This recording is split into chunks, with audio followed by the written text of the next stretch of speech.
Welcome to our channel. Today we how to uninstall Meta Pixel tracking from Shopify step by step clearly.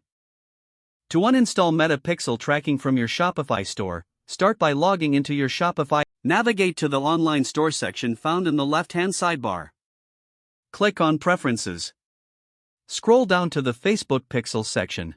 You will see the Meta Pixel ID listed there. Click on the Remove button next to the Pixel ID. Confirm the removal when prompted by clicking Remove again. Next, go to the Apps section in the left sidebar. Locate any apps associated with the Meta Pixel, such as Facebook or Meta. Click on the app and select Uninstall to remove it from your store. After uninstalling the app, check your theme settings. Go back to Online Store and then click on Themes. Find your current theme and click on Customize. Look for any custom code sections where the Meta Pixel might have been added. If you find any code related to the Pixel, delete it.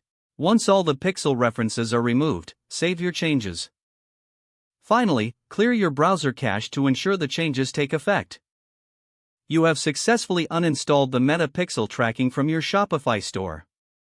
If the page does not load, refresh the browser or try again in a private or incognito window.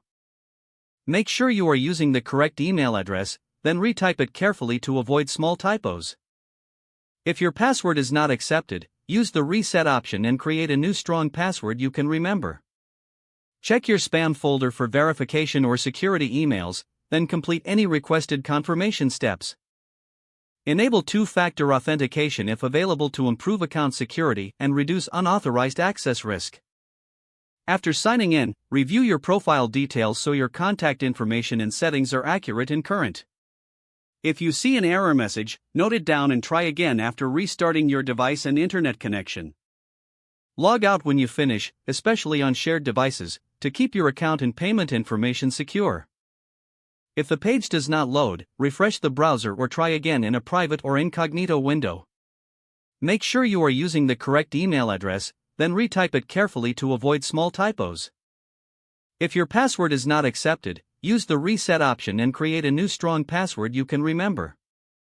Check your spam folder for verification or security emails, then complete any requested confirmation steps. Enable two-factor authentication if available to improve account security and reduce unauthorized access risk. After signing in, review your profile details so your contact information and settings are accurate and current.